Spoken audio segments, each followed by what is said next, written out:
Hi children, in the previous class we discussed about the electrical energy, measurement of electrical energy, electrical power and heating effects of electric current, and then we have done some problems. Okay, today let us discuss about the electric cells. Electric cells. At the first, let us define what the electric cell is. Electric cell is a device which converts chemical energy into mechanical energy or electrical energy. So, electric cell is a device which converts chemical energy into electrical energy. Chemical energy into electrical energy. So, a device which converts chemical energy into electrical energy is said to be electric cell. Okay, these electric cells are of two types. They are primary cells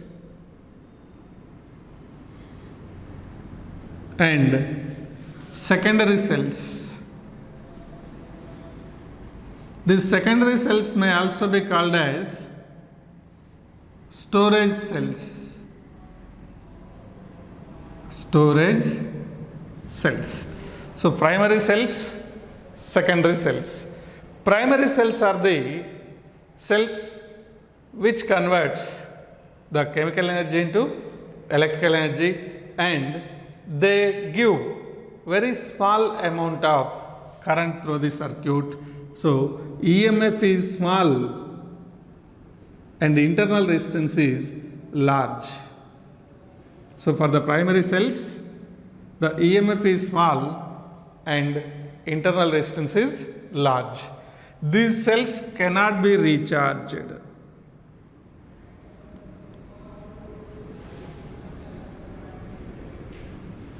These primary cells cannot be recharged. Just they convert the chemical energy into electrical energy, but they cannot restore the electrical energy again. Okay, once after they are discharged, they are to be used as wastage. Okay, so these cells, primary cells are the cells which converts chemical energy into electrical energy, and they cannot be recharged. They have small EMF and small internal resistance. They can supply small currents only. They can supply small currents through the circuits.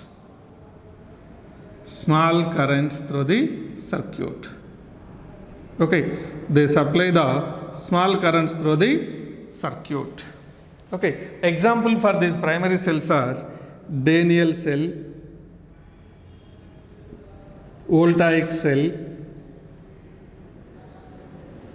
Leclanche cell,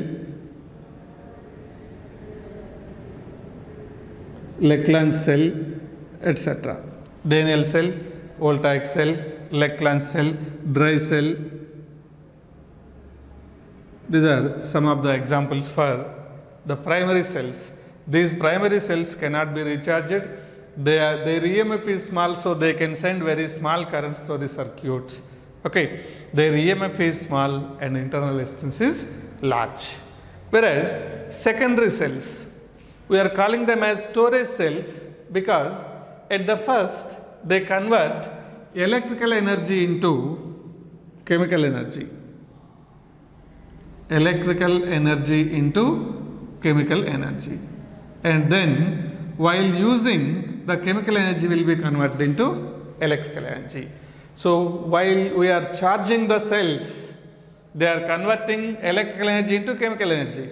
While we are using the cells, the chemical energy will be converted into electrical energy. So, they are said to be secondary cells or storage cells. These storage cells are first converting electrical energy into chemical energy while charging, and after when we are using those cells, then the chemical energy will be converted into electrical energy. So electrical energy is converted into chemical energy while charging, while discharging chemical energy will be converted into electrical energy. So these cells are rechargeable. These cells are rechargeable. And here these cells have large EMF and small internal resistance.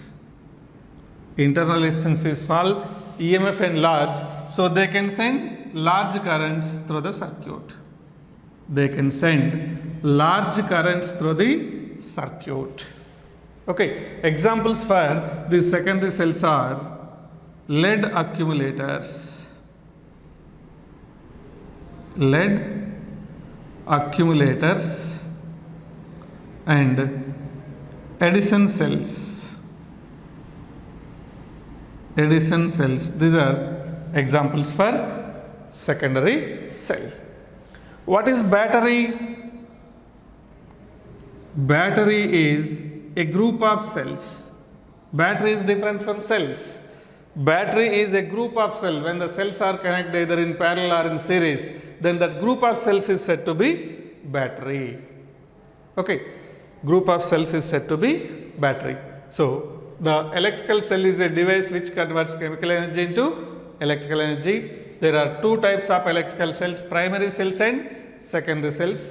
Primary cells are the cells which converts chemical energy into electrical energy and which cannot be recharged. Their EMF is small and internal resistance is large, so they cannot supply large current. They supply only small currents. Examples for them are Daniell cell, voltaic cell, Leclanche cell, dry cell, galvanic cell, etc. Okay, whereas secondary cells are the storage cells. When we are charging them, electrical energy is converted into chemical energy. While using them, the chemical energy is converted into electrical energy. So these cells are rechargeable. When the cell is discharged, again we can recharge it and again we can use the cell. Okay, so for these cells, EMF is large and internal resistance is small. And since EMF is large, they can send large currents to the circuit. Examples for these cells are lead accumulators and Edison cells. Okay, battery is different from cell. Battery is a group of cells. When number of cells are connected either in series or in parallel, that group of cells is said to be battery. Okay, any electric cell is characterized by two physical quantities. They are electromotive force, EMF. We should not put any dots in between them. Okay, EMF and internal resistance. Internal resistance. So for any cell is characterized by two physical quantities. They are EMF and internal resistance. This EMF is nothing but energy supplied by the source to send unit current through the closed circuit. Energy supplied by the source to send unit current through the circuit. Okay, energy supplied by the source to send unit charge through the closed circuit is said to be electromotive force or EMF. So this electromotive force is named wrongly. It is not a force. It is not a force. It is nothing but energy supplied by source. Energy supplied by source. Okay, so this EMF is the energy supplied by source. Suppose this is the source of EMF E, cell of EMF E. When cell of EMF E is there, internal resistance R will be there. Then external resistance is R. Then when we connect like this, the electrons flows from negative terminal to positive terminal of the battery. This is negative terminal, this is positive terminal. Electrons flows from negative terminal to positive terminal of the battery, but direction of current is in opposite direction to motion of the electrons. So the current flows from positive terminal to negative terminal outside the cell. Outside the cell, the current is flowing from positive terminal to negative terminal, whereas inside the cell current flows from negative terminal to positive terminal. Inside the cell current flows from negative terminal to positive terminal. Okay, outside the cell it is flowing from positive to negative terminal, inside the cell it is traveling from negative terminal to positive terminal. So here EMF is defined as work done to move unit charge through the closed circuit. Closed circuit means where the charge is started, again the charge is to be reached there itself. Suppose we are saying that the electron is starting from negative terminal, then outside the circuit it is moving from negative terminal to positive terminal through the external resistance, and then inside the cell electron should travel from positive terminal to negative terminal. So it is starting at negative terminal, again ends at negative terminal, then it is said to be moved through closed circuit. Okay, the charge is to be again come to the same position where it was started, then it is said to be moved through closed circuit. So to move unit charge, to move 1 coulomb of the charge through the closed circuit outside the cell as well as inside the cell. So from negative terminal to positive terminal electrons are moving outside the cell. From positive terminal to negative terminal electrons are moving inside the cell, then they are said to be completed one closed loop. So to send 1 coulomb of the charge through the closed loop, work done by the source is said to be its EMF. So what is the unit of EMF? EMF E is equal to W by Q. W is work done, unit is joule, and charge coulomb. This joule per coulomb is called as volt. So SI unit of EMF is volt. SI unit of EMF is volt. Okay. So this EMF may also be defined as the potential difference between terminals of the cell, when it is not sending any current through the circuit, that is when it is in open circuit. When the cell is in open circuit,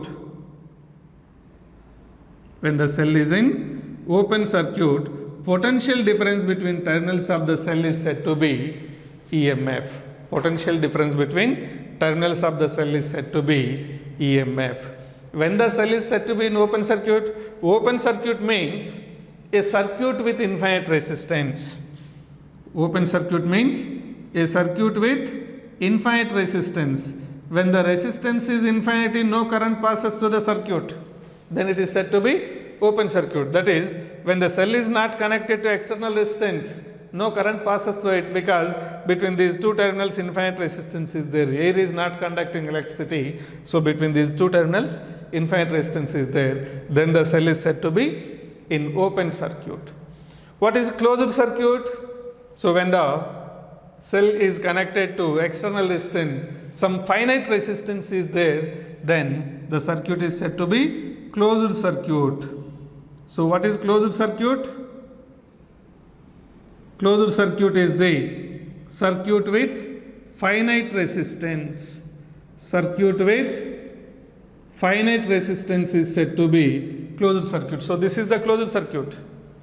Since there is finite resistance, current is flowing through the circuit. So when the current is passing through the cell, then cell is said to be in closed circuit. A circuit with finite resistance is said to be closed circuit. A circuit with infinite resistance is said to be open circuit. So when the resistance is infinity, no current passes through the circuit. So when the cell is not sending any current, then it is said to be in open circuit. When cell is sending current through the circuit, then it is said to be in closed circuit. Then what is short circuit?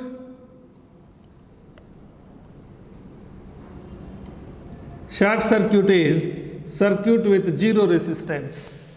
So if the positive and negative terminals of the cell are connected directly with the connecting wire, if the positive and negative terminals of the cell are directly connected, then that is said to be short circuit. Short circuit means the circuit with zero resistance.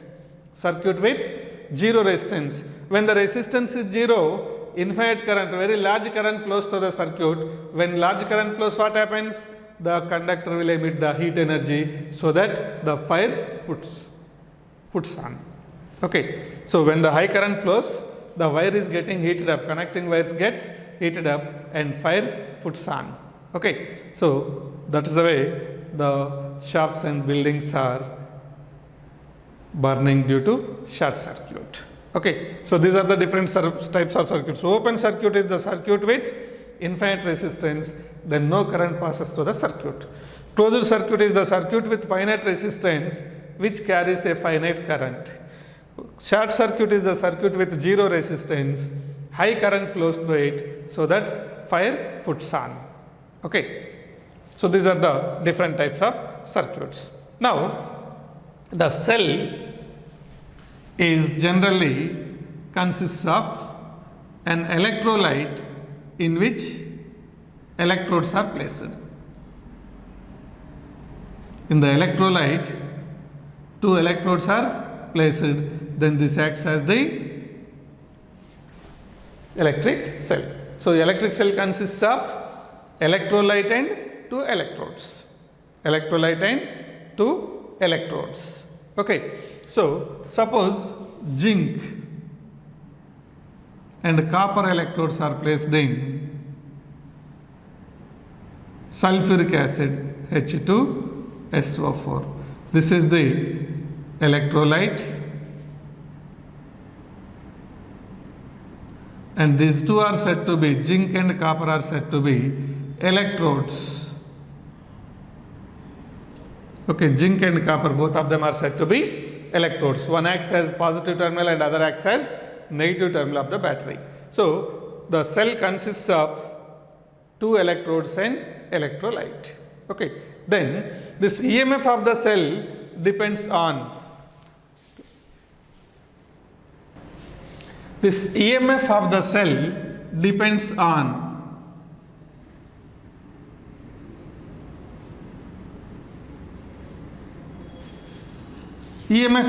depends on nature of electrolyte,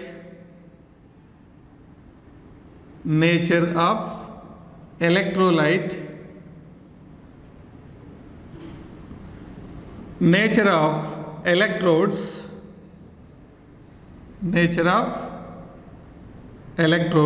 and temperature. Only on these three factors the EMF of the cell depends. EMF of the cell depends only on three factors: the nature of the electrolyte, nature of electrodes, and temperature. These three are the factors on which the EMF depends. EMF is independent of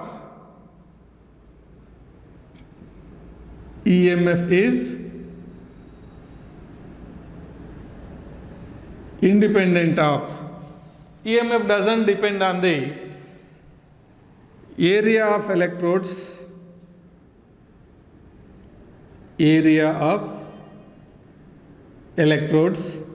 distance between electrodes,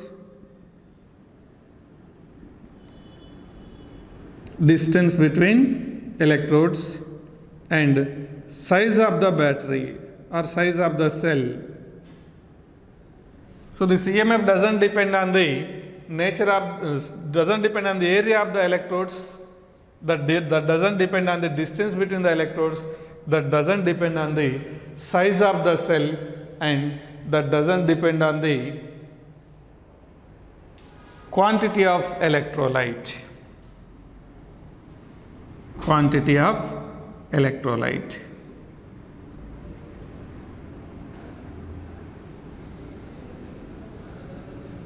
So these are the factors on which the EMF is independent. EMF doesn't depend on the area of the electrodes, distance between the electrodes, size of the cell, and quantity of electrolyte. It doesn't depend on the internal resistance. It doesn't depend on the external resistance.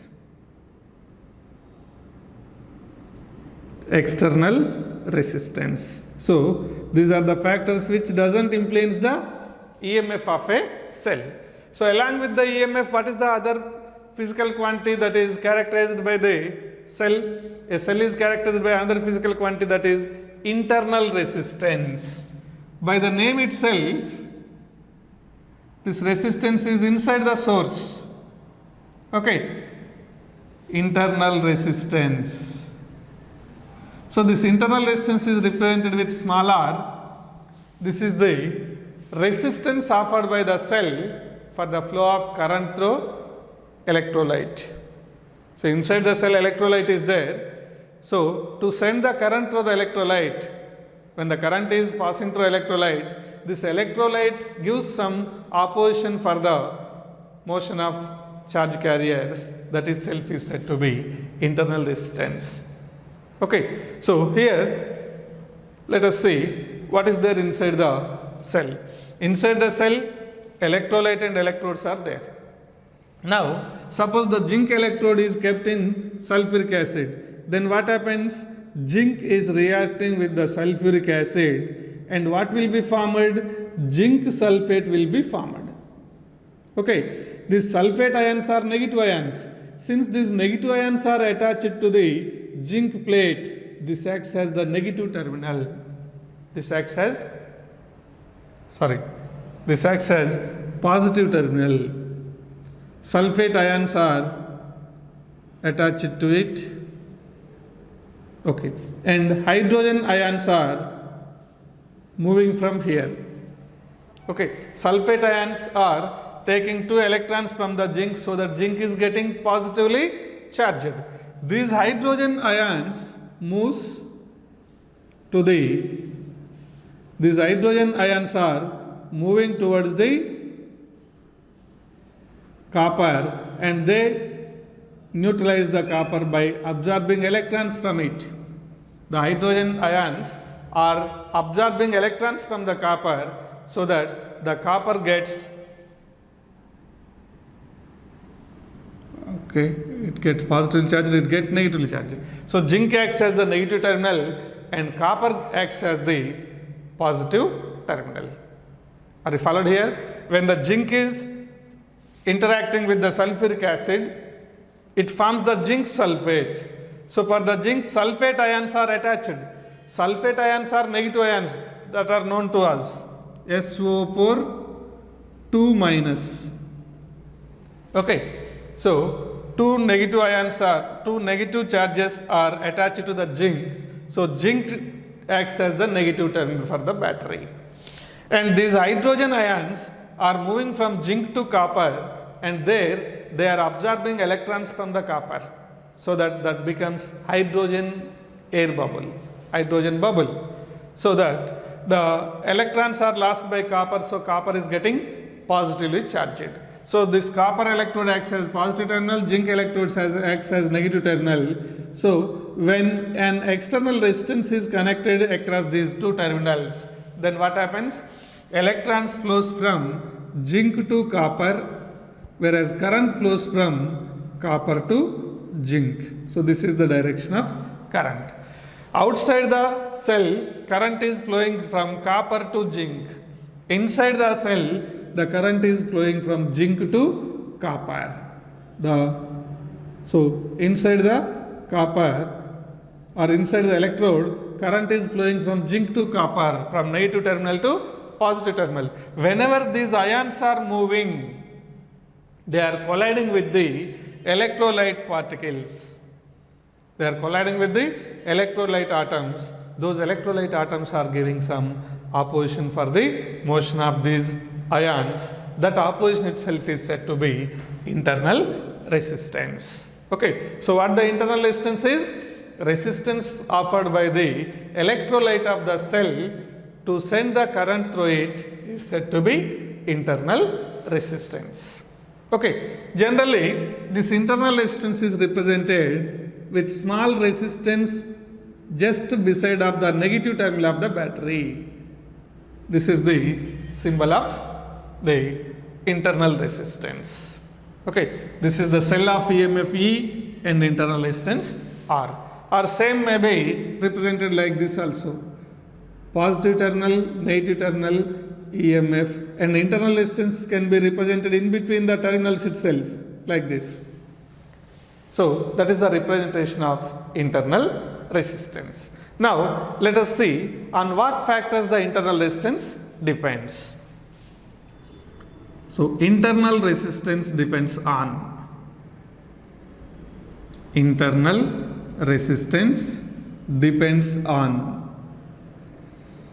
number 1, distance between electrodes.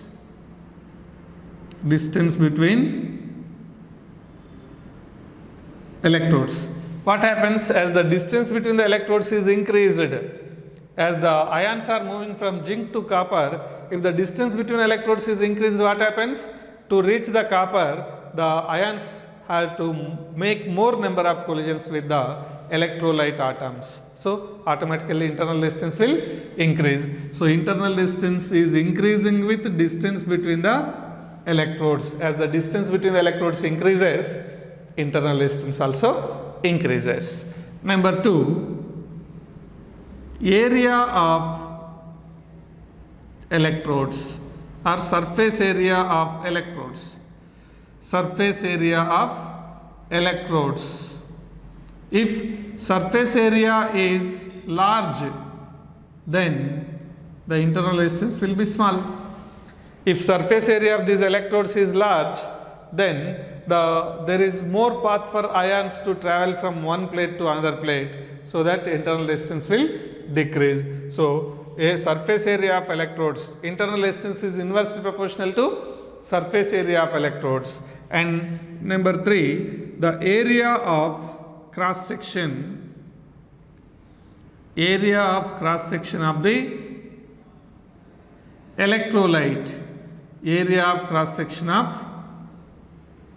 electrolyte.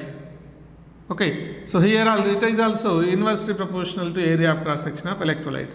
Suppose the zinc and copper plates are having more surface area, but electrolyte is filled up to very small depth only. If the electrolyte is completely filled, then through more area the ions are moving, so resistance will be less. If the electrolyte is filled up to a small level only, then what happens? Area of cross section of electrolyte through which the ions moving will be less, so that more collisions will take place, so that the internal resistance will be more.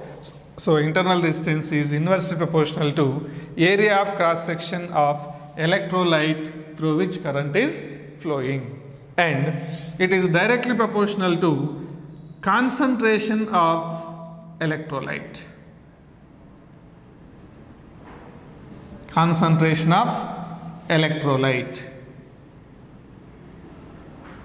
Okay, so here if the concentration increases, density of the electrolyte will increase.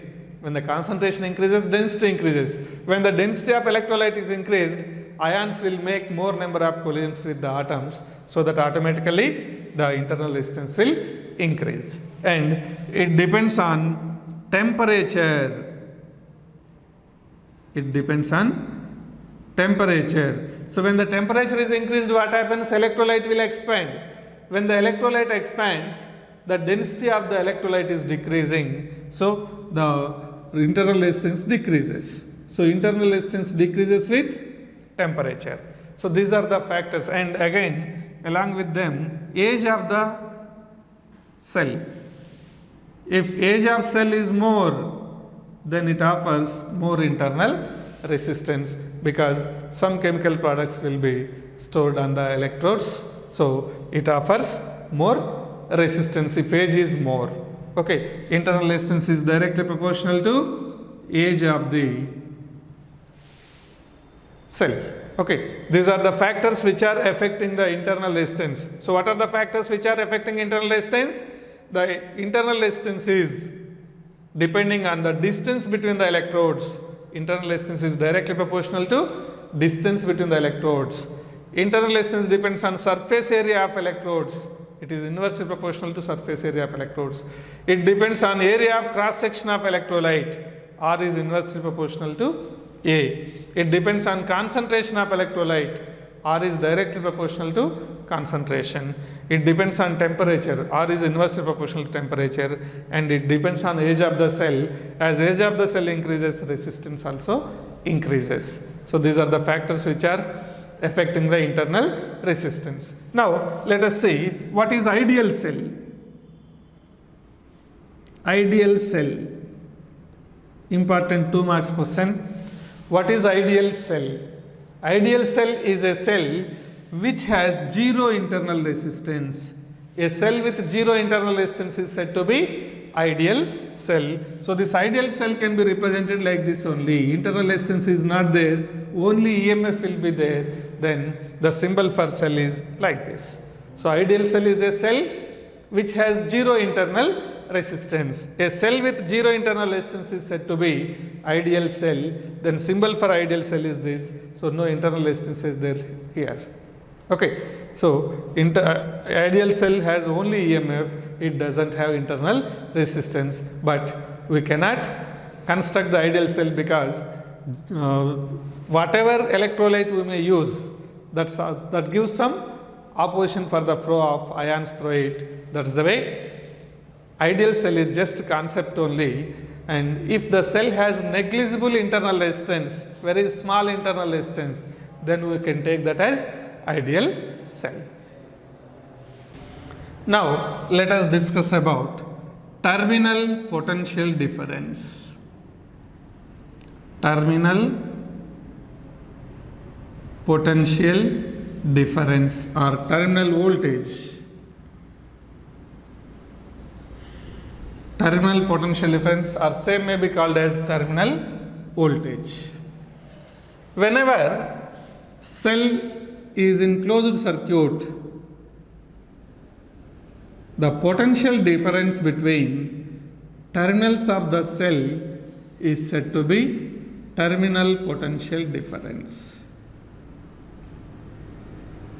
Suppose this is the cell with EMF E and internal resistance R. We are connecting this cell across the external resistance R. Then current passes through the external resistance from positive terminal to negative terminal of the cell. Since current is passing through the cell, cell is said to be in closed circuit. So when the cell is in closed circuit, potential difference between the terminals of the cell is said to be terminal potential difference. So when we connect voltmeter between positive and negative terminals of the cell, so this internal resistance is inside the cell only. Don't think that is outside the cell. If we connect here, we are connected to the negative terminal itself. This internal resistance is actually inside the cell itself.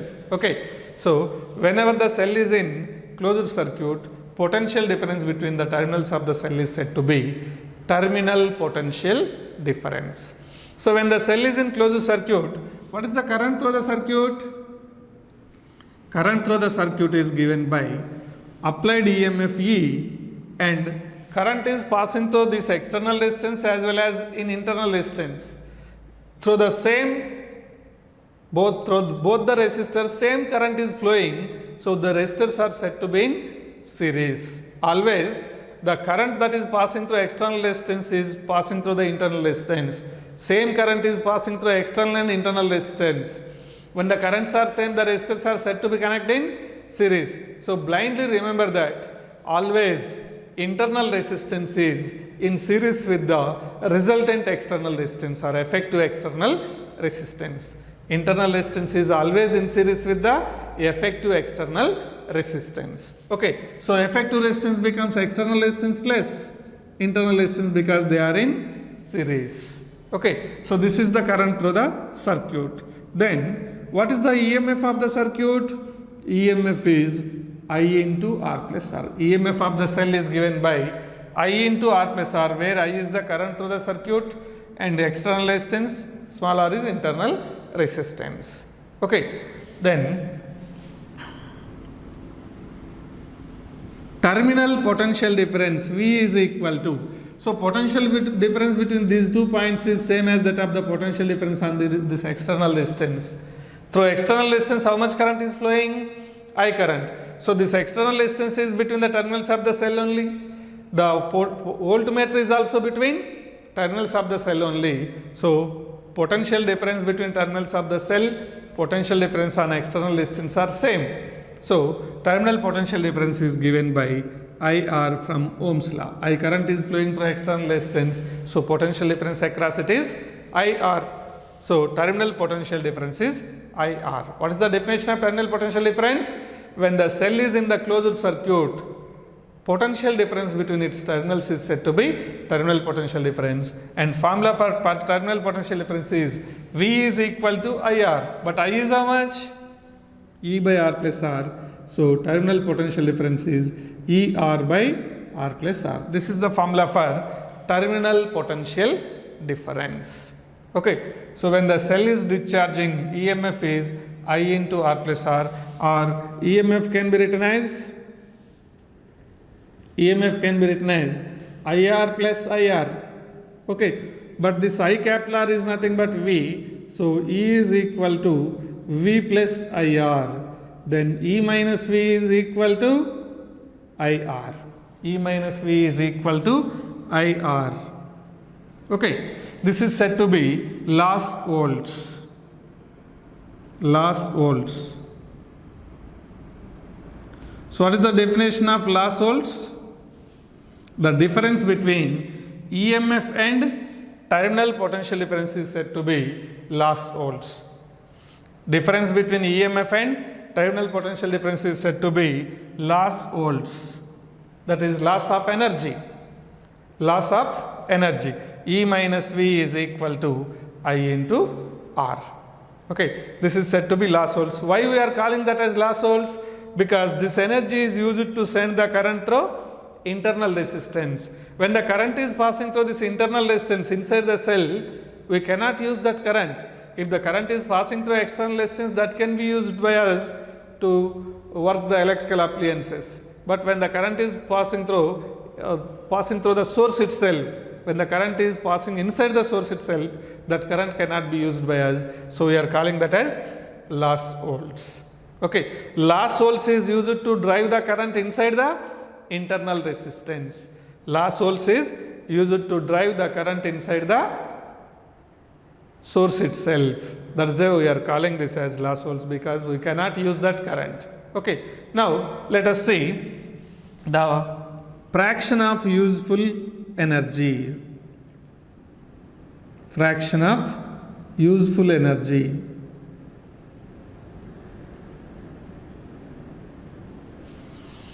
So here useful energy is V only. So fraction of useful energy is V by E. V by E is V equal to IR. E is I into R plus R.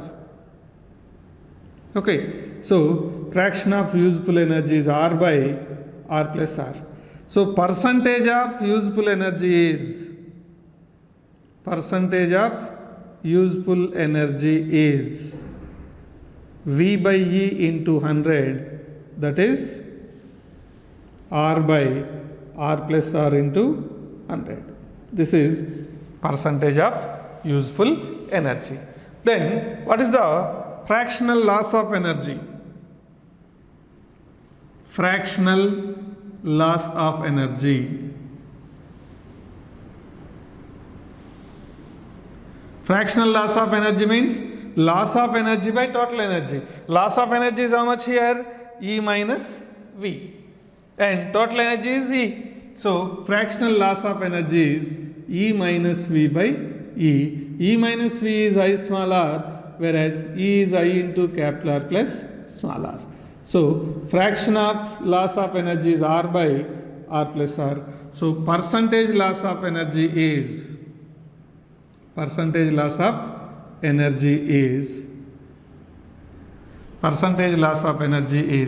E minus V by E into 100, that is small r by capital R plus small r into 100. This is the percentage loss of energy while we are using the electric cell. This is the useful energy, percentage of useful energy while using the cell. This is the percentage loss of energy while using the cell. So this loss of energy is because of sending the current through the internal resistance. Okay.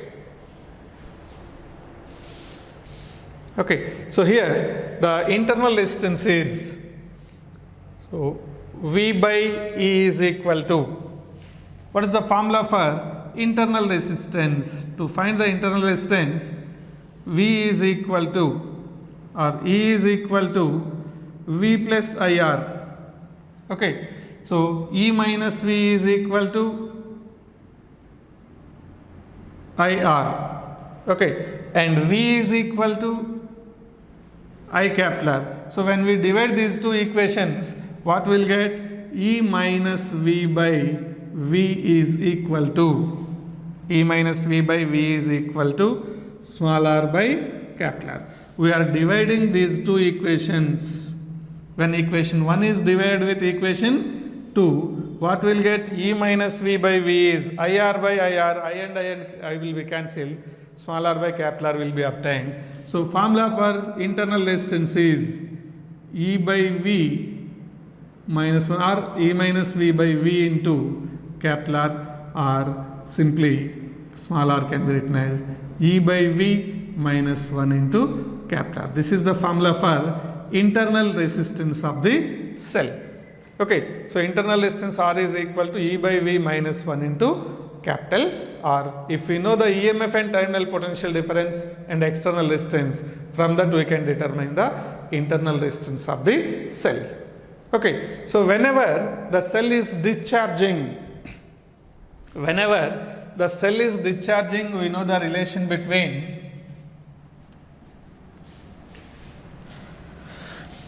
whenever the cell is discharging, current flows from positive terminal to negative terminal outside the cell, whereas inside the cell, current flows from negative terminal to positive terminal. So here the cell is discharging.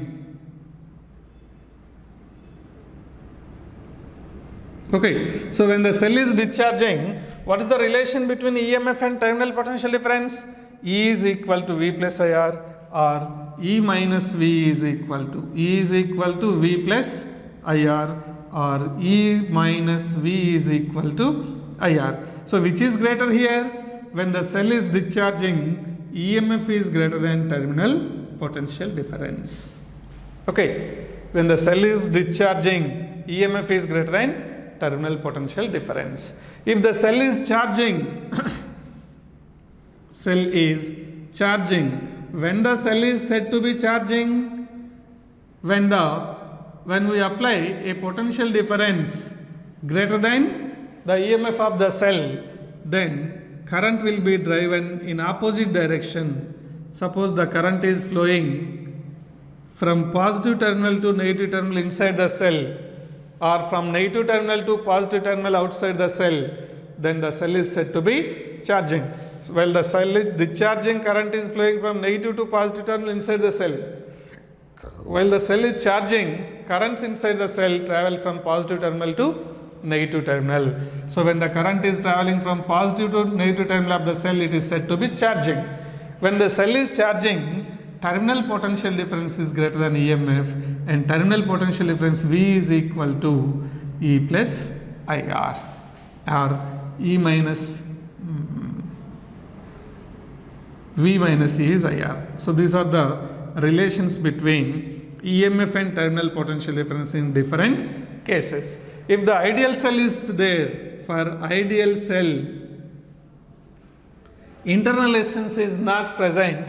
So whether the cell is charging or discharging, whether it is charging or discharging at any time, internal resistance is 0. So when internal resistance is 0, then this becomes E equal to V. Here also when internal resistance 0, V becomes E. So always terminal potential difference and EMF are equal for ideal cell. So for ideal cell, terminal potential difference and EMF are equal always, whether it is charging or discharging. But for real cell, while the cell is discharging, E is V plus IR, EMF is greater than terminal potential difference. When the cell is charging, terminal potential difference is greater than EMF, so V is E plus IR. Okay, we will continue the class in the next session. Thank you.